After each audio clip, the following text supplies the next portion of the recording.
Hi, I'm Mia from LA. Please like and subscribe. Growing up, it was just me and my mom, who was a famous photographer working for big brands and celebrities. So you'd think, with a photographer parent, I'd have a beautifully documented childhood. Well, you'd be wrong. I hardly had any pictures because mom was always too busy. And I was raised by nannies. Sure, mom gave me everything, but she couldn't make much time for me. She did try by setting up her studio at home, but once when she was in a meeting, I slipped into her darkroom and switched on the lights, and all her photos were destroyed. That nanny was fired, and mom relocated her studio. And then she hired a lady named Susan, who was the coolest. Susan could play hide and seek with me for hours. She'd always let me do her makeup, and she even taught me how to slide down our main staircase. She'd pitch up a tent in our backyard, and then tell me stories around a fire. And what a storyteller she was. She'd just make up magical tales in the moment, and I was hooked. What are you thinking, you lily-livered, yellow-bellied scallywag? I was thinking you should be my mom. Susan laughed it off, but I was kinda serious.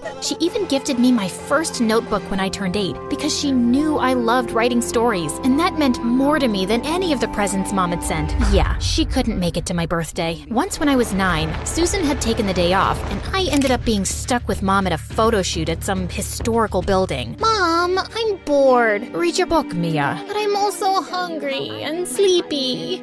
Think of something fun to do for a little longer, okay? Okay, but you better come find me soon. Yeah, soon. So I skipped off to find an amazing hiding place. I thought it was clear to mom that we were playing hide and seek. As I waited for her in my spot, I dozed off. And when I woke up, it was kinda dark. I tried to find my way back to mom's shoot, but I was totally lost. Luckily, a security guard found me and took me to the nearest police station. And the only number I knew by heart was Susan's. Sometime later, both mom and Susan came running in, and I jumped straight into Susan's arms.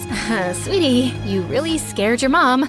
Give her a hug. But I was so mad at her because she didn't come looking for me. Susan would have never let that happen. Soon after, in 5th grade, I came home from school one day to find a girl my age in the kitchen eating my cereal. Who are you and why are you here? And who eats cereal for lunch? I eat what I want when I want. You're not my boss. Now shoo! I was about to smack that thief in the face when Susan walked in, and she introduced the girl as Harper, her daughter. I didn't even know Susan had one, and I felt a pang of jealousy. Your mom has to travel out of town more often, so she's requested that I live here now, and I'm moving in with Harper. Isn't that great? I'm sure you two will get along wonderfully. I was certain that we would not. She was a nuisance. She threw away all my markers caps so they dried out, spilled juice all over my bed to make it look like pee, and gave my favorite shoes to a stray dog. But I only had to scream, and Susan would tell her off. Harper would tag along with us everywhere, and she'd glare at me and make comments under her breath when Susan was out of earshot. If you don't stop annoying me, I'll tell Susan to make you leave. She's my mom.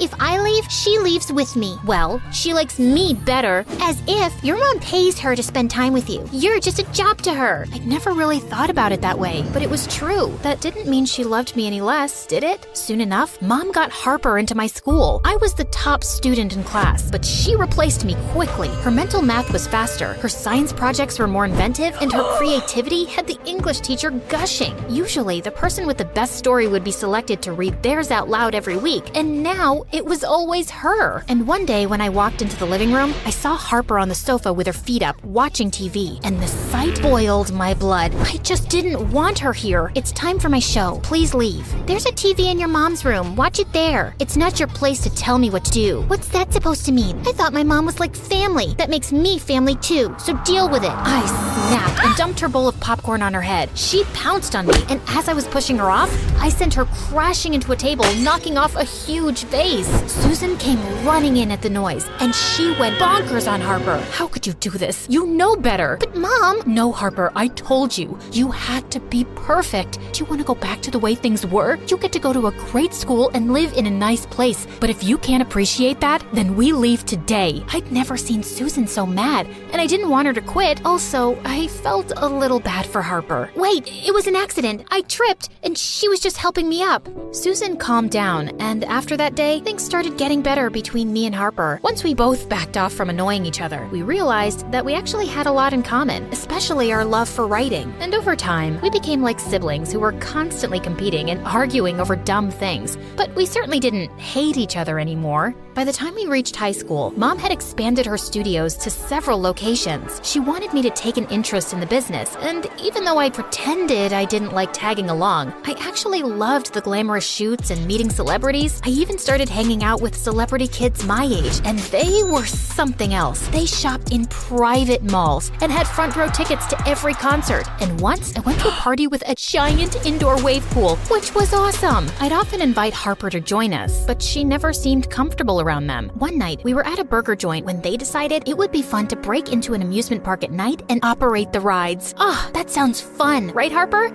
No it doesn't. It sounds illegal. Don't be such a buzzkill. You only live once, girl. Unclench your butt cheeks. Mia, this is a bad idea, and Mom would never approve. Yeah, so we're not telling her. I'll just text Susan and say we're staying at a friend's tonight. No, I'm going home. What a loser. Let's go, Mia. We had a blast at the amusement park and even narrowly escaped when a security guard turned up. We almost peed our pants laughing as we drove away, and it was such a thrill. But Harper had a sour face the next day.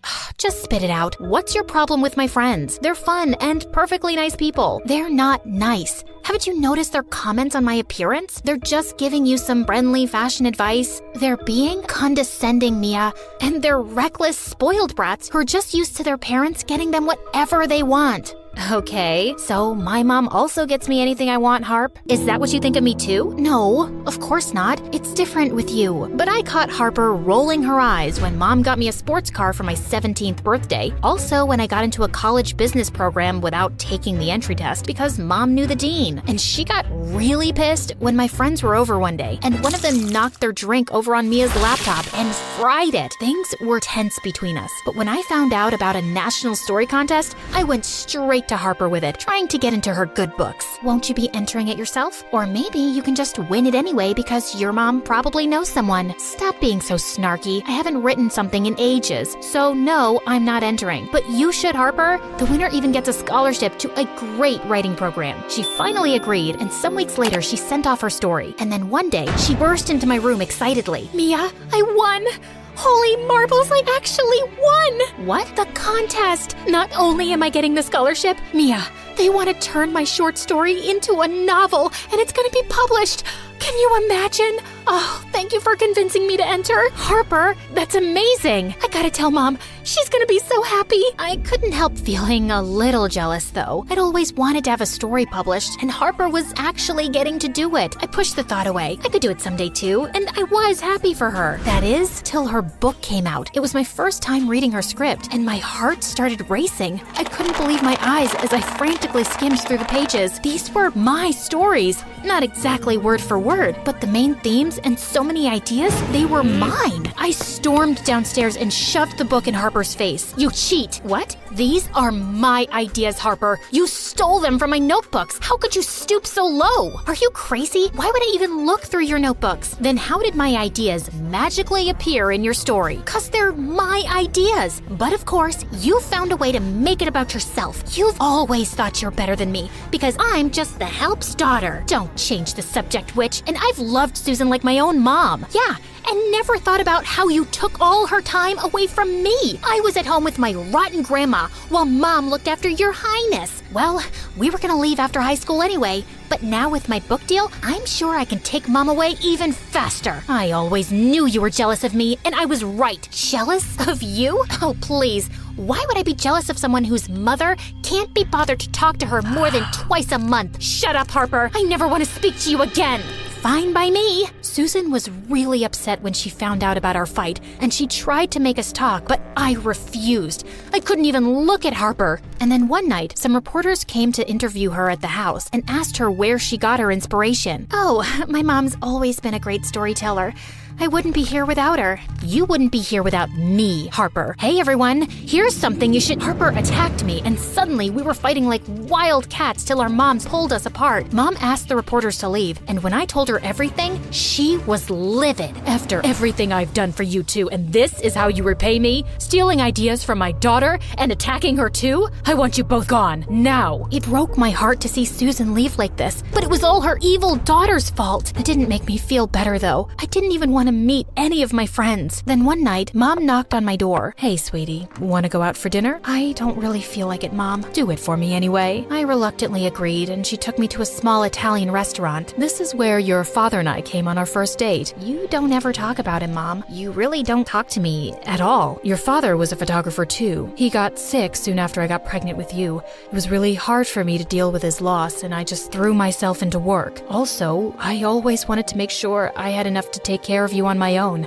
but I think I've let you down. What do you mean? I can see how much you miss Susan, and she's made you into the kind of person you are today, not me. It used to hurt my feelings when you preferred her as a kid, but I can't blame you. Is there anything I can do to make up for me not being there? Mom, I've always appreciated everything you've given me, but I think I just want your time now. Over the years, Mom and I grew closer and I got more involved with her business. I'd see Harper on the news. She'd turned her novel into a trilogy and gained worldwide success. I tried to get over my bitterness, but I just couldn't forget the betrayal. Then one day, my assistant let in a visitor, and I was shocked to see Harper. What are you doing here? I don't want to see you. Please, Mia, just hear me out. She told me that Susan had fallen sick and had been in the hospital for months. My heart sank at the news. She's recovering now, but she keeps asking to see you. Please, you should hear what she has to say. I put all my differences aside and ran to see her, and hugging her made me feel like a kid again. Susan, I've missed you so much. I've missed you too, Mia. But what's happened? Are you okay? Yes, I'm much better, but there's something I have to tell you now. Okay? What is it? Harper didn't steal your stories, Mia. I did. I felt like someone had punched me. It wasn't intentional, believe me. You remember how you always shared your stories with me over the years? When Harper was writing for that contest, she had writer's block and I gave her some ideas. I didn't realize those were all yours or that it would be such a big deal. But after you two fought, I realized what I'd done, but I just couldn't come clean. I didn't want to take away this amazing thing from my daughter, but I felt so awful for the pain I caused you, Mia. I am so sorry. Do you think you can ever forgive me? Oh, please don't cry, Susan. I just need some time to process this, okay? I sat outside her hospital room, still trying to wrap my head around everything. Just then, Harper joined me. Mom just told me a week ago, Mia. I really had no idea, but we can fix this. I can announce publicly that some ideas were yours and you can be given due credit. No, Harper, slow down. It's okay. You know what? Your mom inspired me to write stories too. I'm sure so many of my ideas came from her. It kind of feels right that they came back to you. And I'm enjoying being part of Mom's business, and I'm glad you've done so well for yourself. I'm glad you're happy too, Mia. And about all those things I said, I didn't really mean them. Me neither. Forget about it. Can we be friends again? As long as you bring your mom along. I only tolerated you because of her. Right back at ya.